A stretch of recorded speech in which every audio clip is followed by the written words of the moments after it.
Persen menjawab tidak tahu atau tidak menjawab.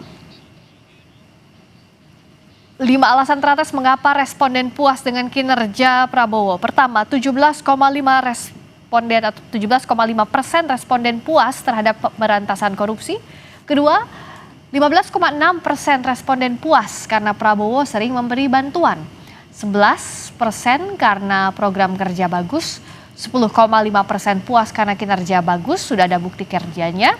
9,7% responden puas karena Prabowo tegas, berwibawa dan berani, serta 8,4% responden puas terhadap program makan bergizi gratis. Nah, kalau ditanya apa yang membuat mereka puas, ini terutama yang puas saja yang kita tanya, itu alasan utamanya adalah memberantas korupsi. Ya. Nah, ini relatif baru ya.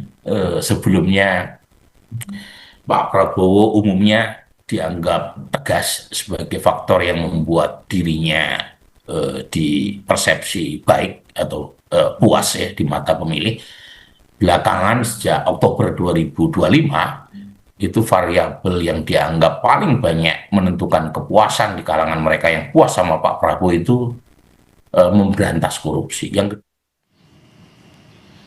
Kita bahas terkait indeks persepsi korupsi Indonesia yang skornya turun pada 2025 bersama tenaga ahli Badan Komunikasi Pemerintah Kurnia Ramadana dan Ketua Badan Pengurus Transparency International Indonesia sekaligus pengajar Sekolah Tinggi Hukum Indonesia Bivitri Susanti.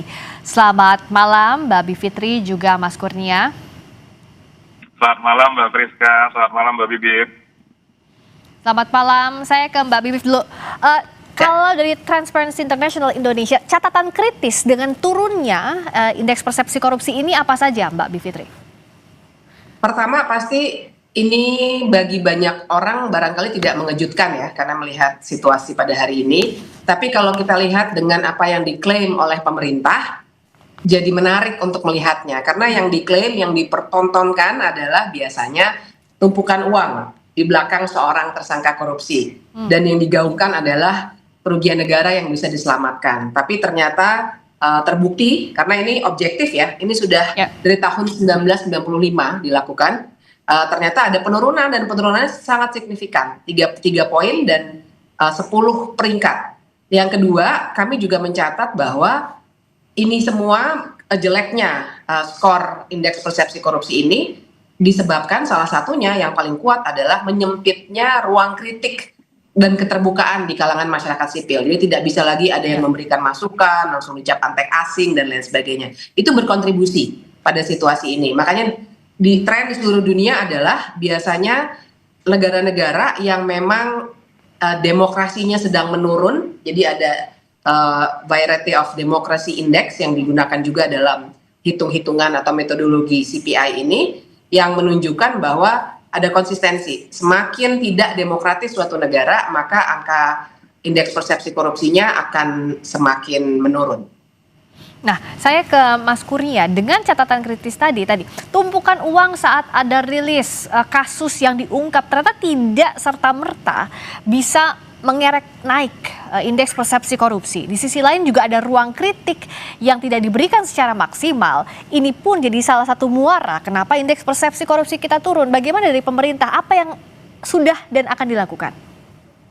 Ya, yang pertama Mbak Priska, tentu pemerintah berterima kasih kepada Transparansi Internasional karena sudah melansir indeks persepsi korupsi dan memang selama ini setiap tahun selalu dikeluarkan oleh TI dan dijadikan rujukan oleh berbagai pemerintahan di belahan negara manapun.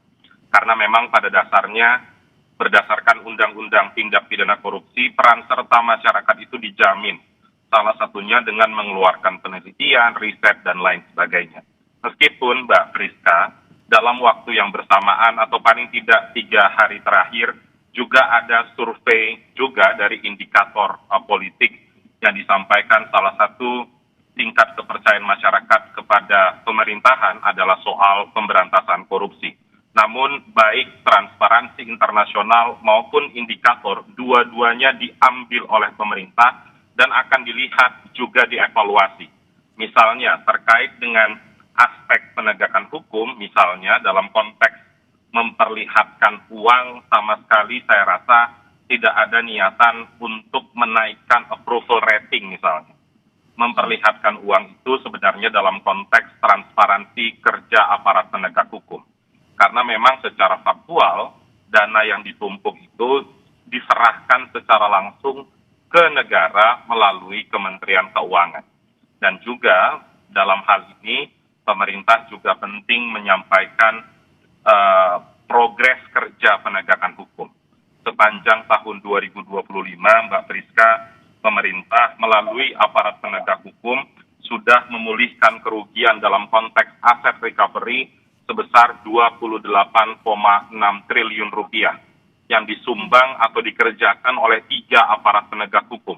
Kejaksaan itu 24,7 triliun, Polri 2,37 triliun, KPK 1,53 triliun. Baik. Ini bukan dana potensial, tapi secara faktual sudah diserahkan ke negara melalui penindakan kasus korupsi. Ya, oke. Nah, Itu tapi mungkin, tapi pada praktiknya kan ini indeksnya masih turun. Mbak Bibif, kalau misalnya tadi Mas Kurnia menyatakan bahwa itu sudah ada secara faktualnya, yang dikritisi juga oleh Mbak Bibif di awal tadi bahwa tidak serta-merta. Tapi sebenarnya apa sih sebenarnya dari tahun ke tahun indeks persepsi korupsi kita tidak kunjung membaik? Kenapa dikatakan demikian? Karena dibandingkan dengan negara-negara tetangga pada faktanya tidak lebih baik. Bagaimana Mbak Bivitri melihatnya? Gunanya indeks ini kan sebenarnya memang untuk menempatkan Indonesia dalam situasi global. Jadi kita tidak pakai kacamata kuda, dan kemudian indeks ini kredibilitasnya juga sudah sangat terjaga ya dari tahun 1995, bahkan sempat dijadikan ukuran juga oleh pemerintah Indonesia cukup lama ya. Cuma yang kali ini agaknya tidak begitu. Nah, jadi saya kira memang akan ada perbedaan ya, karena dari aspek metodologi, kemudian juga tadi ya, kalau ini lembaga yang secara internasional juga sudah dikenal, tidak mungkin ada intervensi misalnya, kita juga paham situasinya, dan justru indeks ini memotret bahwa masalah dengan Corruption Perception Index 2025 adalah ada keterkaitan korupsi dengan kebebasan sipil dan akses pada keadilan.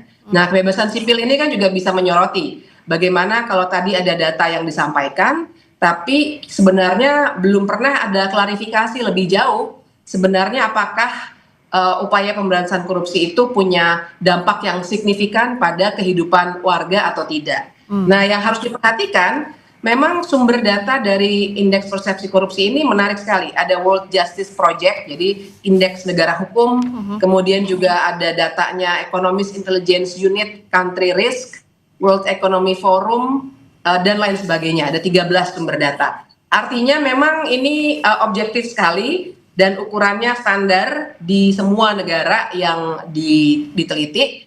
Jadi silakan diperbandingkan secara metodologi, tapi saya kira kan hari-hari ini kita bisa melihat bahwa secara kasat mata kita sebenarnya sudah bisa melihat menurunnya good governance, nepotisme di mana-mana ya, mulai dari deputi gubernur BI dan lain sebagainya. Tapi kan belum, secara internal kita susah sekali untuk mengkritik karena langsung dicap antek asing. Nah, jadi kelihatan bahwa indeks seperti ini salah satu gunanya sama dengan pemeringkatan lembaga keuangan internasional, seakan-akan bisa memberikan pandangan yang objektif dan mudah-mudahan bisa lebih didengar, karena ternyata kalau kita yang mengingatkan dianggapnya angin lalu begitu ya, bahkan antek asing. Nah, ini yang kita harus perhatikan, bagaimana kredibilitas dan metodologi suatu survei yang akan bisa dibandingkan sehingga kita bisa punya pandangan yang lebih objektif. Mas Kurnia, bagaimana menyerap kritik tadi agar pemerintah mendengar kritik tadi dan betul-betul diwujudkan? Apa sih sebenarnya yang keresahan publik yang belum terjawab yang akan dijawab oleh pemerintah itu seperti apa sih Mas Kurnia? Misalnya Mbak Priska, satu yang selama ini juga digaungkan oleh berbagai elemen masyarakat pemerhati isu pemberantasan korupsi adalah Undang-Undang Perampasan Aset, di mana penegakan hukum memindahkan aras penegakan hukum tidak lagi berada pada konteks in personam atau penegakan hukum terhadap individu, tapi meletakkan penegakan hukum pada konteks aset recovery.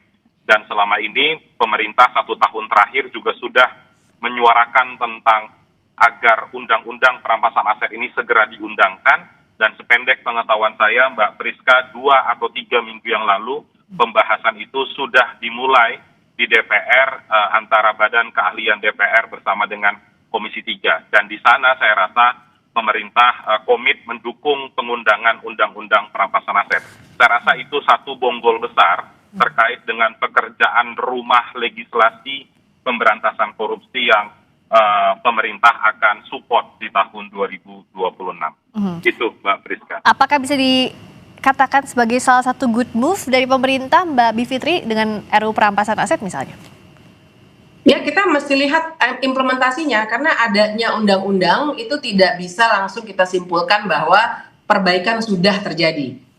Undang-undangnya saja belum ada ya, tapi kalaupun nanti undang-undangnya ada, kita mesti lihat apakah ada peluang-peluang penyelewengan atau penyalahgunaan kekuasaan. Nah, itu yang kita belum bisa lihat. Dan buat perbandingan saja Mbak Friska, misalnya Indonesia itu kalau di level ASEAN, kita itu di bawah Timor Leste loh, di bawah Vietnam, di bawah Malaysia. Kalau Singapura memang tinggi sekali begitu ya. Artinya ini memang tidak main-main. Timor Leste dulu kan bagian dari Indonesia bahkan, dan sekarang ternyata skornya di atas Indonesia gitu. Barangkali Mas Kurnia tentu saja harus berbicara secara normatif ya, walaupun dulu Mas Kurnia ini aktivis di Indonesia Corruption Watch ya, cuma sudah berpindah tempat sekarang. Harus berbicara normatif karena memang sulit dibantah.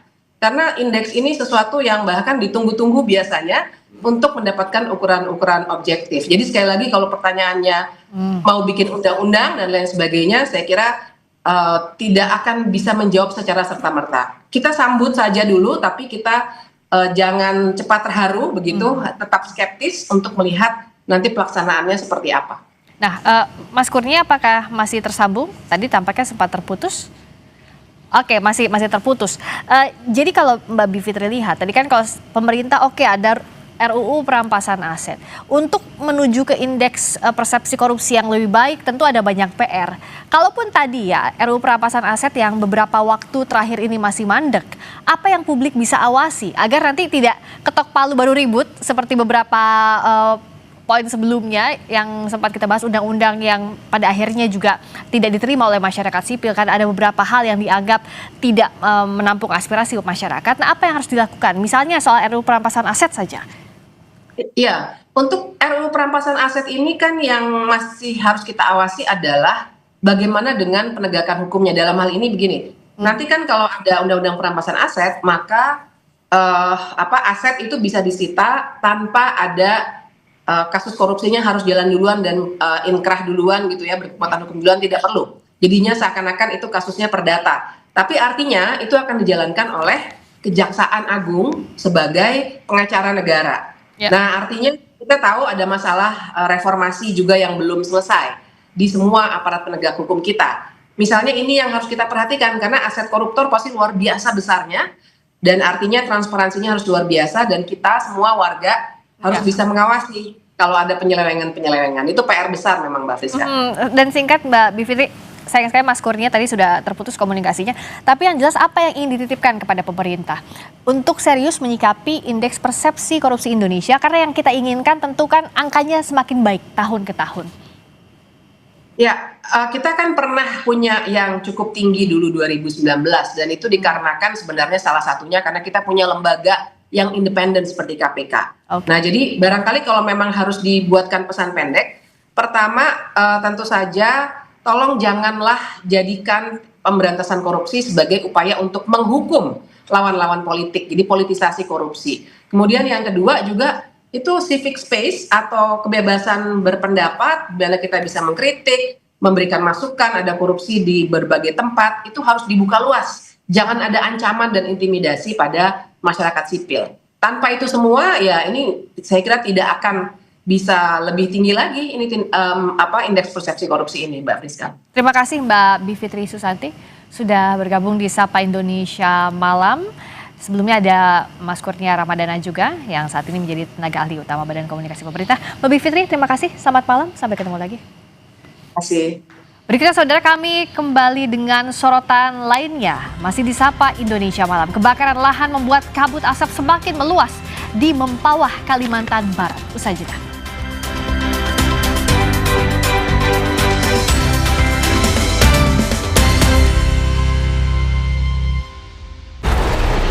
Sistem keuangan dikorup tikus rakus. Nakula dan Sadewa mengejar Sangkuni. Marjan berbuka dan bangkitkan semangat.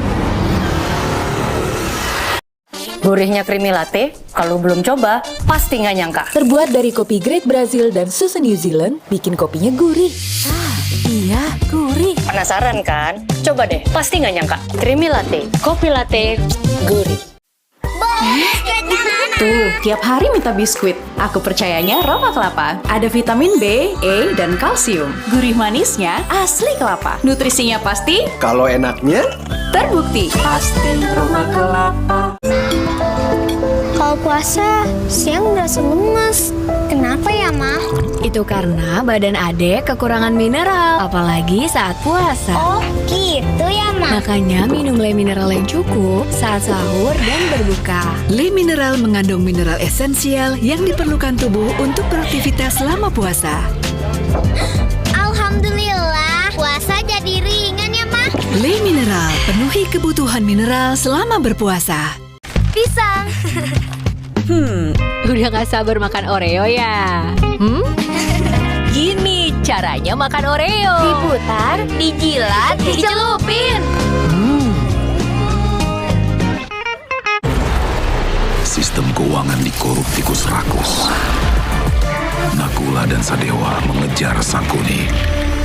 Marjan berbuka dan bangkitkan semangat. sepanjang Ramadan, siapkan tubuh dengan 3 botol Aku Viva. Setara 2 liter air diminum dari buka sampai sahur. Biar satu harian puasa pasti sejuknya. Aku Viva, murni dan pasti sejuknya. Dari Wings Food. Oma Opa, Happily Popok Celana Dewasa 3-in-1 ada